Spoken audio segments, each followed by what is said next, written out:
So welcome to the alumni interview, everyone. I've got Rick Graham here with me, who's an actuarial analyst in life insurance. He's a maths graduate at UQ and is here to talk to us about his experience and his pathway to his career. So Rick, what was your U degree and your UQ degree and your major and specialization specifically? Yeah, so I did a Bachelor of Science with extended major in mathematics. I was a little bit indecisive about which type of maths I wanted to do, so I did a bit of everything, operations, research, analytics, everything really. Right, so a bit of everything. And do you think having a bunch of skills in different areas helped you in when you were a graduate looking for a job? Yeah, definitely. When I graduated, it was a difficult time in the market, so I did choose to study further, which I think was a good decision at the time. But definitely having that breadth of knowledge and uh, the different skill sets that develops was very useful. Yeah, because I suppose two options for a study path are to specialize heavily in one area or take the approach of a broad range of areas. What do you think the advantages are of specifically uh, having a taste of a broad range of areas rather than specializing in one? Yes, well, I think having a broad range of knowledge can be really useful because inevitably everything becomes relevant to everything else, and you get a more holistic view of what's going on, even in a very narrow field. And of course, you get a better sense of what you like and what you are actually passionate about. Because quite often, this happened to me. I went to university thinking, I know exactly what I want to do. I'm going to do this. And then I found out, hey, actually, I like this, I like that. There are a whole heap of different things I like. And it's often not what you go in planning to do. That's not often the thing that you end up doing. Yeah, of course. So because it's more that you learn a bunch of skills and some of these skills are useful, but not all of them. So um, having that broad range of skills maximizes the chance that some of the skills you learn would be applicable. Yeah, that's true. Although you'd be surprised, even the most obscure things become very useful sometimes, or even just a hobby or something that you're interested or passionate about. It can become, Yeah, your main gig. Like I was always interested in coding during my undergraduate. To be honest, I probably wasn't particularly good at it, but I fostered that. I spent some time in my personal time and in my career developing that. And now it's something that I do essentially on a daily basis. yeah. So now that we've heard a bit about your time at UQ and what you studied, so you're an actuarial life analyst in life insurance now. So what exactly does that job entail? Yeah, so I think a lot of people think of it as a very morbid occupation, but it's not really. I work in, again, a very specialized field, even within actuarial. It's commonly referred to as experience analysis and assumption setting. But essentially, there is something called uh, insurance experience. A good example of it is uh, maybe this year we have a lot of claims, which we weren't expecting. That Mm-hmm. reflects some kind of experience that the company is experiencing. Funny way of saying things. And so we have to have assumptions to deal with that.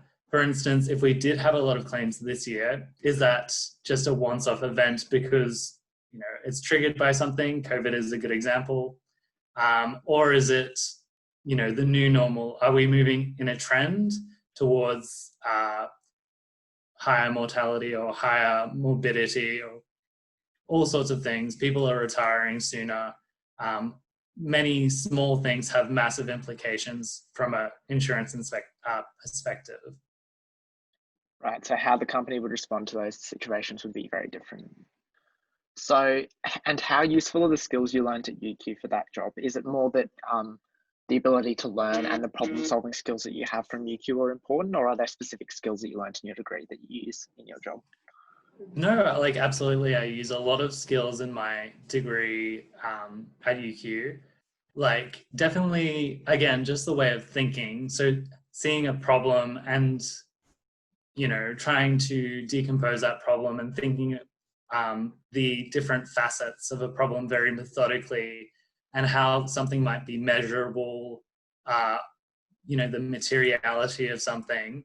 These are all small bits that come together to create, you know, all of the pieces of a puzzle to create, a meaningful output. So, you know, terms like end-to-end analytics get thrown around a lot, but it really does require like a very holistic view of, what data is available, what do we want, how can we do it, and then doing it.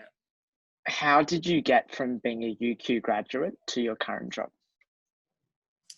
Yeah, so I moved to Canberra after I graduated, and soon afterwards I worked in government for a little bit. I got my foot in the door uh, doing IT assistance, and then I got to talking to some people, and I was an intern, and then I was a graduate, and all of that. At the same time, I was studying a Master of Actuarial Practice because I decided I really did like analytics and creating actionable insights from those analytics. I graduated my master's and I had a fair bit of experience under my belt as an analyst in government. And then I moved to the private sector to where I am now at TAL, which is a life insurance company, as a actuarial analyst. And which do you prefer? A little bit of column A and a little bit of column B. The Yeah. public sector is a lot more flexible. There's a lot more work-life balance. I could leave at 5 and I wouldn't feel guilty at all. I'm more invested in my work in the private sector, and there's probably a lot more that falls on me as my direct responsibility. But that also leads to longer hours sometimes, which when you're enjoying it, it's not so bad. But when it's not as enjoyable, it's a bit hard. Yeah, I can imagine.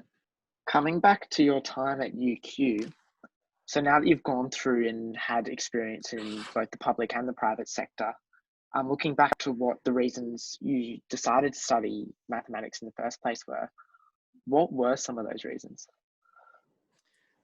Definitely. So, like, I love science generally, and I started my science degree with maybe I thought I was going to do a major in physics or maths or statistics. I wasn't really sure, but I knew that I loved science. I was very curious. I loved to see how things work and, just kind of deconstruct things and understand things.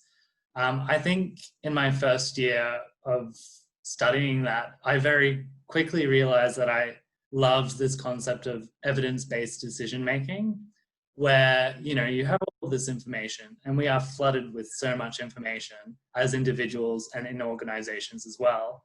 And so often decisions are made just on a whim without, even with just information that, you know,